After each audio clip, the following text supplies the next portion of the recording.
নমস্কার বন্ধুরা, অমৃত কুম্ভ চ্যানেলে আপনাদের সবাইকে স্বাগত।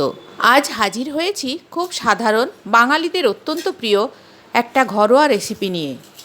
বড়ি আর কচু দিয়ে পালং শাকের ঘন্ট। নিয়েছি কিছু কচু, এটা গাঁটি কচু নামেও পরিচিত। এই কচু বাজারে কিনতে পাওয়া যায়। কচুগুলো শুকনো অবস্থাতেই ভালো করে ধুয়ে নিতে হবে, তারপর ছাল ছাড়িয়ে আবারও ধুয়ে লম্বা করে কেটে সেদ্ধ করতে দিয়েছি। মিনিট 3 ফুটিয়ে নিয়ে জলটা ঝরিয়ে নেব। গলে যাওয়ার আগেই গোটা অবস্থায় নামিয়ে নিতে হবে। একটা কড়াইতে মিডিয়াম ফ্লেমে বেশ কিছুটা সর্ষের তেল গরম করতে দিয়েছি। তেলটা গরম হলে দিয়ে দিচ্ছি কিছু বড়ি। বড়িটা নাড়াচাড়া করে ভেজে নিতে হবে। ভাজা বড়িগুলো একটা বাটিতে তুলে রেখে দিচ্ছি। বড়িটা তুলে রেখে ওই কড়াইতেই আরও কিছুটা সর্ষের তেল দিয়ে দিচ্ছি। তেলটা গরম হয়ে গেলে দিয়ে দিচ্ছি এর মধ্যে 1 চামচ গোটা জিরে। জিরেটা ভাজা হবে, তারপর দিচ্ছি এর মধ্যে একটা তেজপাতা। তেজপাতা মাঝখানে ছিঁড়ে দুটো টুকরো করে দিয়েছি। দিচ্ছি দুটো শুকনো লঙ্কা। খুন্তি দিয়ে নাড়াচাড়া করে এগুলো ভেজে নিচ্ছি। ফোড়নটা ভাজা হয়ে গেলে দিয়ে দেবো এর মধ্যে কেটে রাখা বরবটি। বরবটিগুলো ভালো করে ধুয়ে নিয়ে 1/2 ইঞ্চি করে কেটে নিয়েছি। নাড়াচাড়া করে বরবটিটা ভেজে নিচ্ছি। বরবটির জলটা যখন শুকিয়ে যাবে দিয়ে দিচ্ছি সেদ্ধ করে জল ঝরানো কচুগুলো। নাড়াচাড়া করে কচু আর বরবটিগুলো ভেজে নেব। কিছুক্ষণ নাড়াচাড়া করার পর কচুর গায়ে লাল লাল আভা দেখা যাবে আর বরবটিগুলো ভাজা হয়ে আসবে। খুন্তি দিয়ে একটা কচু ভেঙে দেখাচ্ছি। দেখুন এরকম সেদ্ধ হয়েছে প্রায় 60%।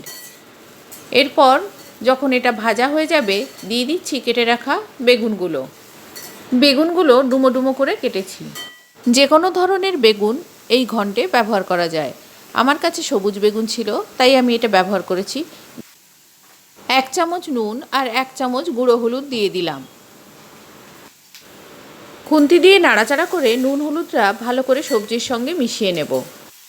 এখানে কচু ব্যবহার করেছি ছাল ছাড়িয়ে ধুয়ে তারপর কেটে নিয়ে। আপনারা চাইলে বাজার থেকে কেনার পরে ধুয়ে নিয়ে তারপর গোটা সেদ্ধ করেই ছালটা ছাড়িয়ে ব্যবহার করতে পারেন। আমার রেসিপি ভালো লেগে থাকলে যারা এখনও চ্যানেলটিকে সাবস্ক্রাইব করেননি তাদের কাছে অনুরোধ রইল চ্যানেলটি সাবস্ক্রাইব করার। খুন্তি দিয়ে ভালো করে নাড়াচাড়া করে ঢাকা দিয়ে দিয়েছি। বারে বারে ঢাকা খুলে নেড়ে দিয়ে আবার ঢাকা দিয়ে যখন এইভাবে সমস্ত সবজিগুলো সেদ্ধ হয়ে যাবে তখন দিয়ে দেব এর মধ্যে কেটে রাখা পালং শাক।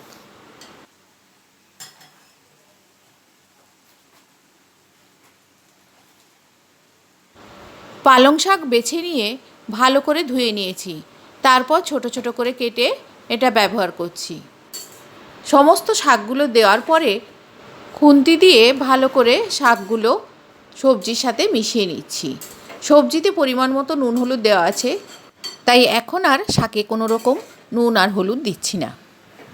আমি এখানে বরবটি, বেগুন আর কচু ব্যবহার করেছি।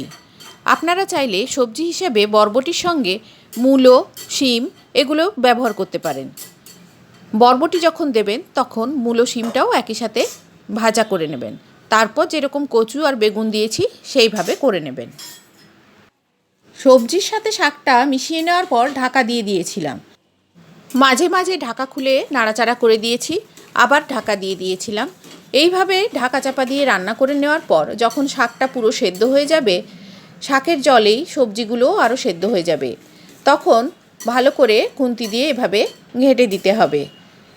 এইভাবে ঘাঁটা হয় বলে এর নাম ঘন্ট। আপনারা চাইলে কোনো স্ম্যাশার ইউজ করেও এটা ঘেঁটে দিতে পারেন। শাকের জলেই পুরো রান্নাটা হবে।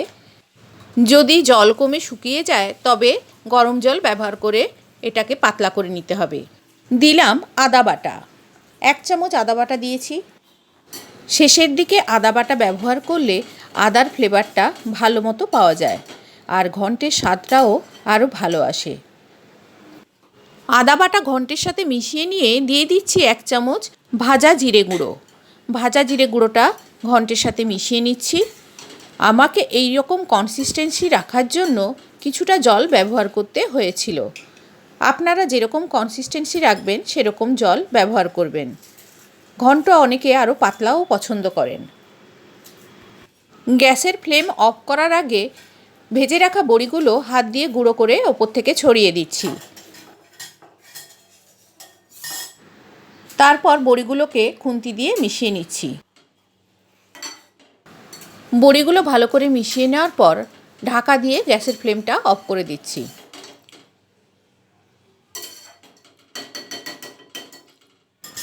পাঁচ মিনিট পর একটা বাটিতে ঢেলে পরিবেশন করে দেখাচ্ছি। বড়িগুলো আমি নামানোর আগে ব্যবহার করেছি। আপনারা চাইলে বাটিতে তরকারি ঢেলে নেওয়ার পর ভাজা বড়িগুলো গুঁড়ো করে ওপর থেকে ছড়িয়ে দিতে পারেন।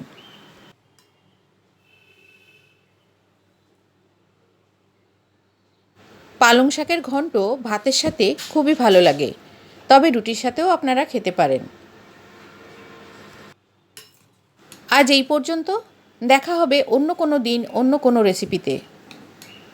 ততদিন পর্যন্ত সবাই ভালো থাকবেন, সুস্থ থাকবেন। আর যারা এখনও আমার চ্যানেলটিকে সাবস্ক্রাইব করে রাখেননি তাদের কাছে অনুরোধ, আমার রেসিপি ভালো লাগলে একটা লাইক দেবেন আর সাবস্ক্রাইব করে রাখবেন। চ্যানেল সাবস্ক্রাইব করা থাকলে পরবর্তী রেসিপির আপডেট পেয়ে যাবেন। সবাই ভালো থাকবেন, ধন্যবাদ।